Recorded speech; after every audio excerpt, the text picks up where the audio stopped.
Aisha Brave Boy. I'm also joined by my executive command staff and the commanders of Division 4 Oxon Hill, to include the lead investigator in this case, Detective Jonathan Marks. I'd also like to thank the hard work of the PGPD Fugitive Squad and our Major Crimes Homicide Unit. The Prince George's County Police Department and our partners never wavered in our commitment to thoroughly investigate this case and ensure everyone responsible was arrested and brought to justice. And that's what brings us here today. The 15-year-old who brazenly boarded a county school bus, pulled out a gun, and pulled the trigger multiple times with the goal of killing another teen is in PGPD custody. The suspect, who goes by the name Baby K, is charged as an adult for his shocking crimes. And it's my sincere hope that he will be held accountable to the fullest extent of the law. Yesterday afternoon, at approximately 2:40 p.m., members of the U.S. Marshal Service Capital Area Regional Fugitive Task Force, which includes PGPD officers and officers from other agencies, located the suspect, who was on foot in the 6300 block of Baltimore Avenue in Riverdale Park area. He was taken into custody without incident and brought here to Prince George's County Police Department. Many of you have seen the photos or the videos of the crime committed on the school bus, a place where no child or employee should fear for his or her safety. The crime shocked this community. It shocked even the most veteran law enforcement officers. To quickly recap, on May 1st, 2023, the bus had just stopped at Iverson Street and Sutler Drive to drop off students. While stopped, 3 students boarded the bus and began to attack the victim, who remained on the bus.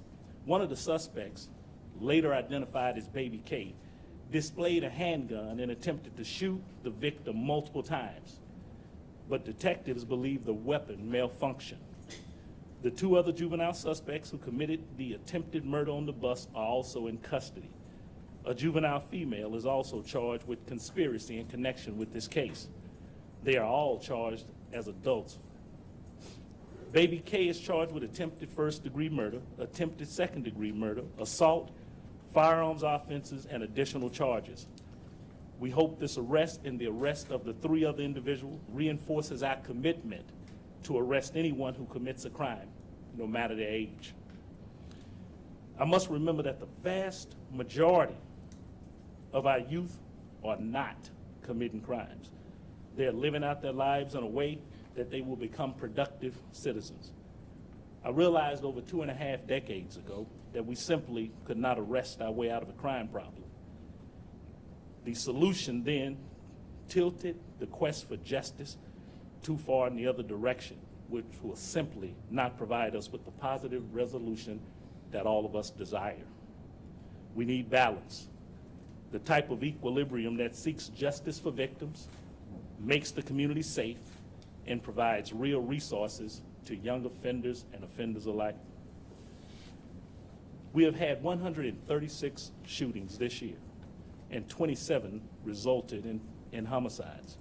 In addition, there have been 69 non-contact shootings.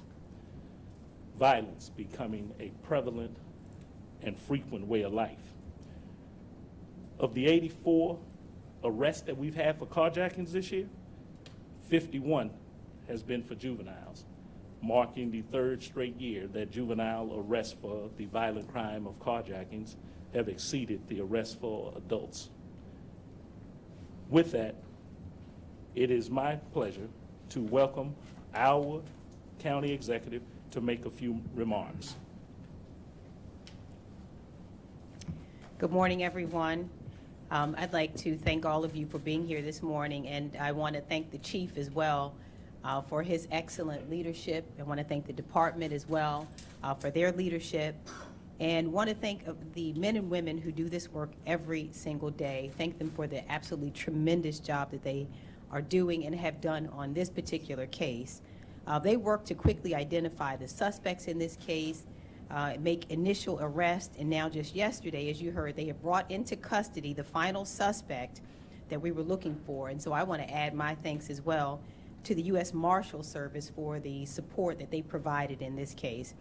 I'd like to also thank a person who is a hero, quite literally, and that is the bus driver in this case. Anyone who had the misfortune of looking at the tape, the videotape in this case, saw what all of us saw. It was absolutely horrific what we witnessed on that video. And the bus driver in this case can't be described as anything other than courageous, and she acted very effectively, and thereby I think it was just incredible, the leadership that she demonstrated. The truth of the matter is also that no bus driver should ever have to worry about violence like this happening while they're doing their job. Again, the violence that we witnessed was outrageous, it was appalling, and now that these children, and they are children, in this case 14, 15, and 16 years old, have been arrested, it is the case that they absolutely must be held accountable. Now, we know that there's been an increase in violence in our community and in communities all across the nation, especially youth violence. And I want you to know that this government has spared no expense to address this issue. We made sure that our police department have had the funding that they need to do their jobs, while also putting in place new resources and programs that provide more opportunities for our youth and young adults. In this year's budget that we just passed, we are fully funding our school system budget by investing a historic $2.8 billion, which is 6.5% increase over our historic funding from last year. We've invested $390 million directly to support our police department in this year's budget, ensuring that they have the resources they need to combat the rise in crime. That funding supports 4 new recruit classes for a total of 120 new police officers. We are also providing incentives for new police officers. We've allocated funding for the Police Explorers program to help expose young people to positive interactions with police and potential careers in law enforcement. We're also putting another $2.5 million toward youth development programs in our county. Those programs are similar to our summer youth enrichment program. We have these summer passport programs, and over the past 4 years, even in a pandemic, we hired over 17,000 youth through the summer youth enrichment program, and over another 1,600 youth have been provided opportunities through our summer passport program. You should know that we've also put another $1 million toward Hope in Action, the anti-violence initiative, which has deployed violence interrupters in communities across the county and funded nonprofits to provide wraparound services to youth and to young adults. Through Hope in Action, we have served over 29,000 residents to date, who have been served with wraparound services such as after-school programming, mental health services, workforce development, and housing support. We're working to expand behavioral health services because we know that mental health is a top healthcare need for our county, and we've invested $23.2 million just this year in our budget for behavioral health programs. We've created a Returning Citizens Affairs division within our office last year to better support returning citizens as they transition back into our community. And just last month, they held their first annual summit as a part of the National Second Chance Month, in addition to a series of events throughout the month to support returning citizens. We also know that stable and affordable housing is a critical need, and so we've invested $45 million to preserve and create new affordable housing to make sure our families have that. The point is, I can go on and on and on about all of the programs and to demonstrate that we've spared no expense to address this issue.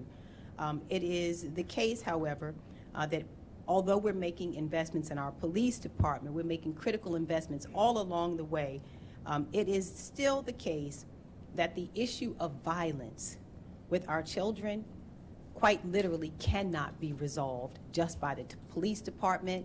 It is an issue that literally cannot be resolved simply by the government alone. We need our community to help us as partners in this work, to wrap their arms around these children. And we need to ask ourselves, because as you've heard the chief say, the people that we are arresting primarily, especially for the crime of armed carjacking, the one that has had our community almost literally under siege.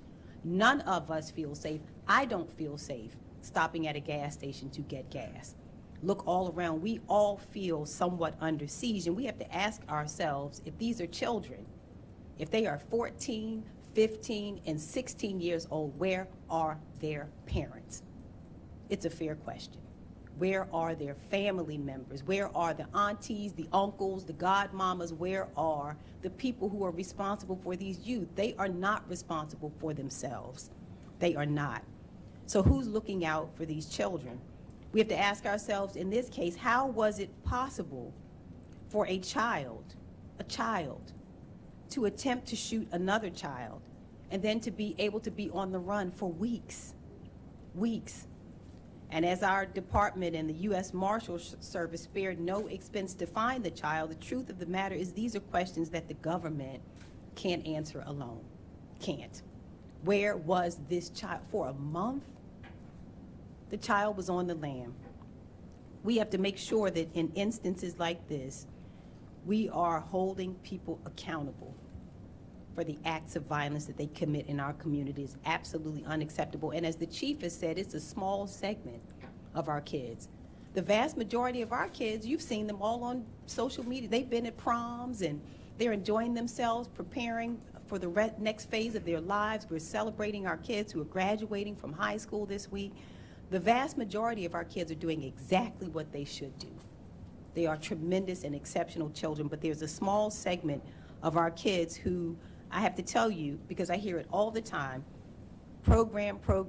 We can create every program known to man, and it will do very little if the children who commit these acts of violence are not held accountable. And so we are working to make sure that that happens, because that is the only way that the violence will end. So again, I want to thank everybody involved in this system. I want to thank the men and women of this department. I want to thank the U.S. Marshal Service. We're here with the state's attorney. I want to thank everyone who is working diligently to make sure that our streets are safe, because our community deserves to live in a place that is safe. But we have to ask the tough question. These are children. Who's responsible for these children? And let's work together as a community to solve this issue. So I now would like to turn over the microphone to our state's attorney, Aisha Braveboy. Thank you so much, Madam County Executive, and thank you so much to my partner, literally in crime, our Chief Malik Aziz, the men and women of the Prince George's County Police Department, the U.S. Marshals, as well as members of my team, in particular, the Chief of our Homicide and Strategic Investigations Unit, who is here today, Sherry Waldrop, who will be handling this case along with ASA Dora Miles Moore. We stand today in solidarity and unity with the county. We also have sent a very strong message through our prosecutions and through our work in this case that each and every individual involved will be held accountable. So far, 4 individuals have been arrested. 3 have had bond review hearings. All 3 have been held without bond. The bond review in this case against Baby K will likely be held tomorrow. And so we will use the same arguments. We will have some of the same witnesses who have testified at other bond hearings come, in particular those who have been impacted by this horrific crime. So we hope to see the same outcome tomorrow as we have in the prior bond matters. I did also, as the county executive, want to just really highlight the bus driver in this case. One of the things that I noted, and I'm sure the exec and the chief and others did too, was that she prayed. She prayed for the child who was on the bus. She prayed for our community. And I do believe that there is power in prayer. And to think what could have happened on the bus that day, I think nothing but prayer ensured that the tragedy that could have occurred did not occur. But now our job is to hold each and every one of these individuals accountable.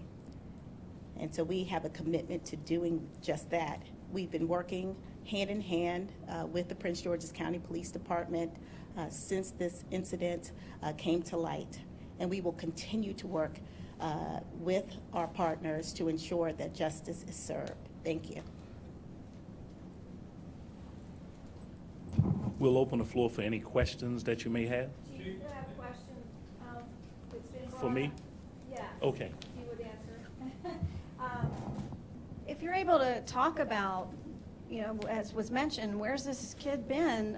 Who's been harboring him? Will someone face any charges as a result? He had to be somewhere.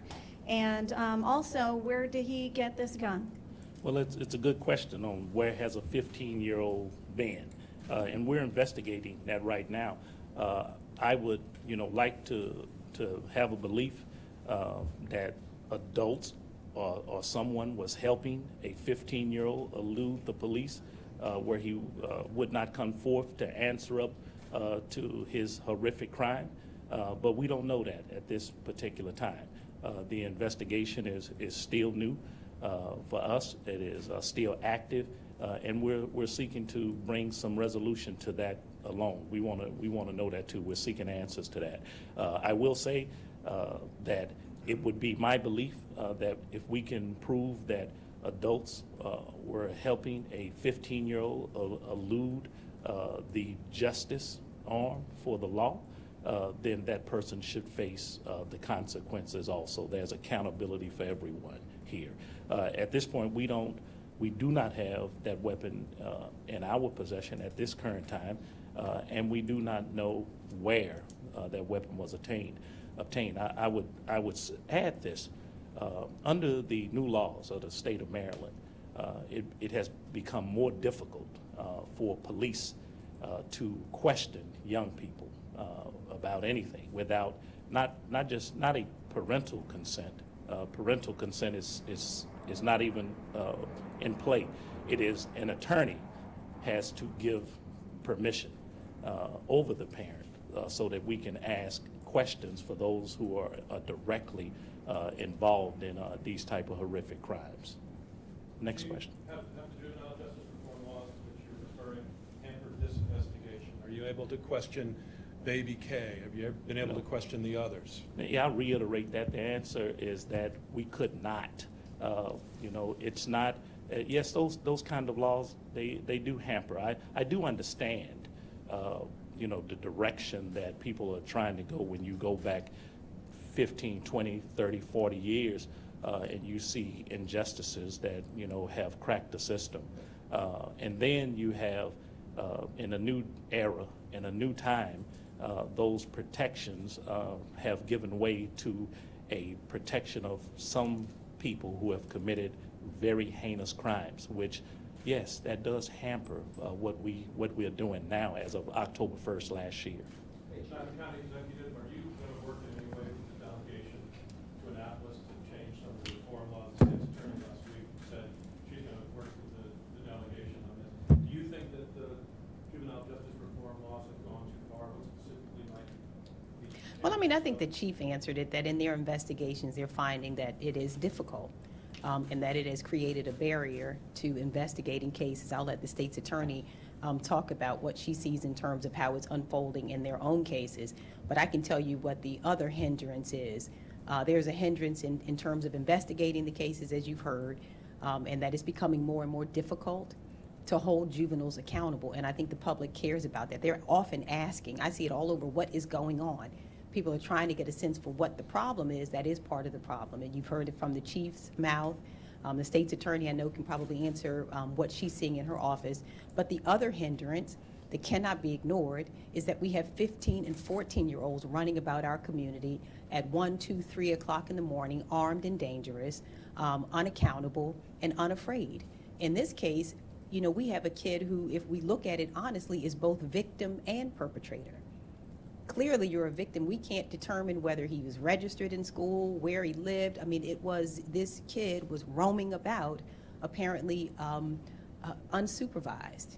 and dangerous and armed. And that question is a good question, is how is that allowed to happen? And that surely has to factor into what we're seeing in this picture that everybody's trying to understand. So when we talk about what the failures are, there are multiple lines of failure, but this kid, as far as I can tell, was first apparently victim, and then he became a perpetrator. So should parents be held accountable? for that? Absolutely, absolutely. In what way and how? And that's best for the folks who are investigating this case to determine what the lines of failure are.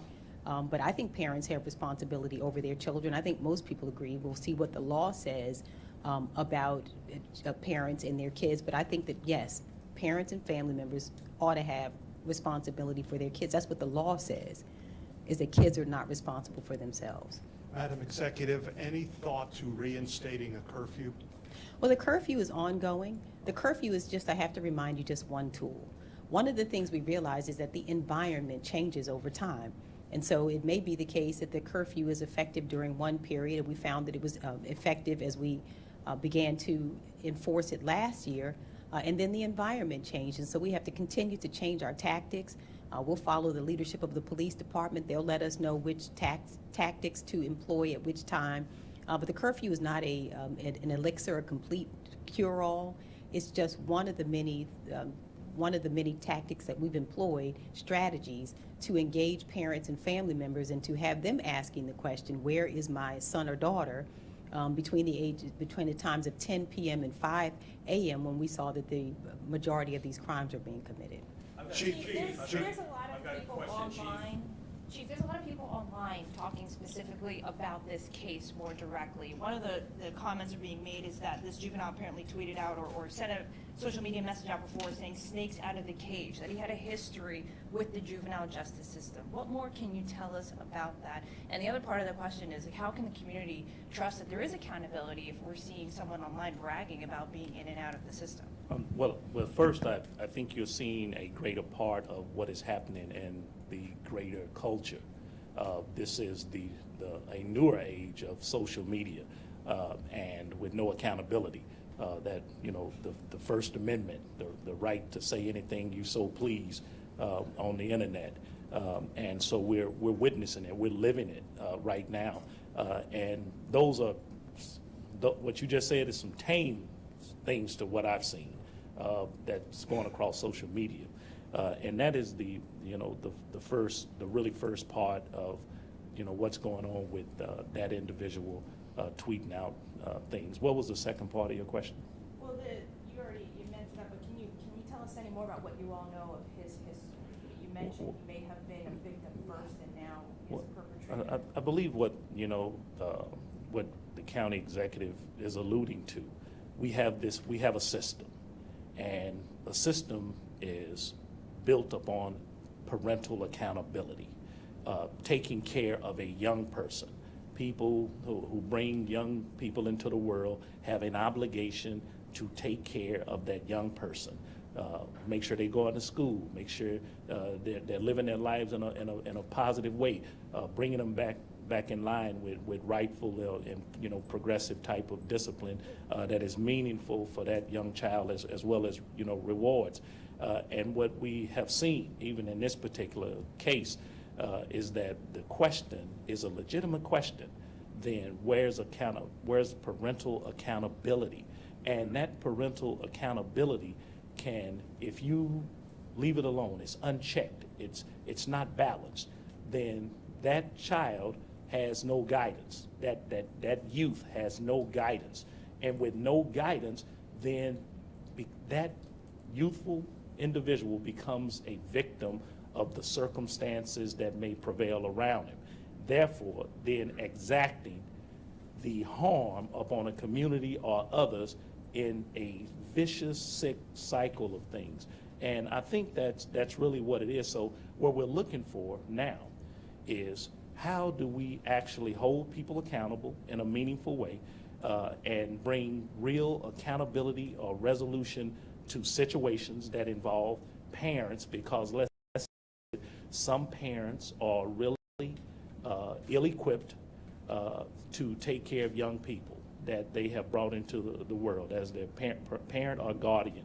and some of them help. Some of them, we talk about rehabilitation all the time, and I find it problematic that we speak on the means, to rehabilitate somebody, and that's a problem because they haven't been rehabilitated in the first place. Can I ask you though, can you speak to whether he is confirmed to have been associated with any other violent incidents in the county, and also We can you have, speak we to- have handled him before, and right now he is in that system, supposed to be accountable to that system that he was handled before, and we passed that baton. There are other cogs and entities in this wheel who is supposed to track that from our initial handling of him, but he has been handled for at least one incident with us. Have other departments around the region reached out to you about? It's notable that the protections are so strong that you cannot say this young man's name even though he's charged as an adult. I would like to ask you about any details you can share about how he was locked up. Was he alone? Was a vehicle involved? Was he just out on the street or in a building? Could you tell us anything about these circumstances? Well, let me answer the first question. The name. I mean, this is the name he goes by. This is the name that he put out there, that the streets, know him by. He loves the name. So we were well within our right as to say his name. The decision has been made over here in the past 24 months that we would not release a juvenile's name until that case would play out with, with the state attorney, because if it is waived back to juvenile court, then we have placed the name. We were well within our right to put his name out. But when it is waived back, we don't take those things back from the internet. We can't get them back. So the policy here has been not to say those names until the adjudication actually is confirmed. And I know the state attorney can speak, better to that. The second deal, right now, he was alone. We arrested him alone. There was no one else with him right there at that moment where we arrested him. There are other parts or factors in the investigation that we want to know. How did this individual get there? Where has he been all of this time? What has he been doing in these weeks that we've been looking for him, that he's had all this time to turn himself in, and since he is committing, adult offenses, that he would, allow himself to come before a court. But young people know the law better than we do, Well, you've seen the YouTubes, collaborators creating highly produced music videos. I'm not suggesting any of these folks are involved or not, but he clearly had a support system, a lot of people. These videos have been posted recently. The producers have since taken them down. He had a whole system. Is that fair to report it that way? Well, I would agree that he had a system because he eluded us for a few weeks, but no one escapes. That's why we had a U.S. Marshals Task Force. To look for individuals like that who were skirted. So no doubt that he had help. I don't think any reasonable person would agree with that statement. I can't disagree with anything you just said. Chief, do you believe that anything connected to? One person at a time. Have other departments around the region reached out to you since his arrest to, I guess, inquire about other incidents he may be involved with? Yes, we have been in contact with at least one other area law enforcement agency at this particular time. Nothing has been a result of that, but yes, there are some interest in this young individual. And so we're going to continue to work with them throughout this investigation. They're working with them, as we speak. And we're going to, I'm sure that those other agencies who have a great interest in Baby K is going to mete out a result that is proper and fair, if anything at all. But that's what an investigation is for. Yes? Hi, Scott Taylor, 7 News. I've got 2 questions for you, Chief, real quick. You all talked about accountability by parents. I'd like to know, how accountable and transparent do you think you need to be and the police department with the public and their questions? Well, I think this is part of accountability right now. We're here before you. You have our county executive, our state's attorney, and in back of me, the men and women who make this thing happen. That is accountability. That is answering, the questions. Some of those are very tough questions, which we don't claim to have the total solution. But what we desire to be is part of the solution, part of a team to come to a meaningful result. I'll take a couple of more questions. I'd like to follow up my second question, because other reporters have the opportunity to do that too. Can you tell the public the reasons you won't sit down with Thank you, 7 everybody. News Thanks for to that. answer questions on camera about your department not reporting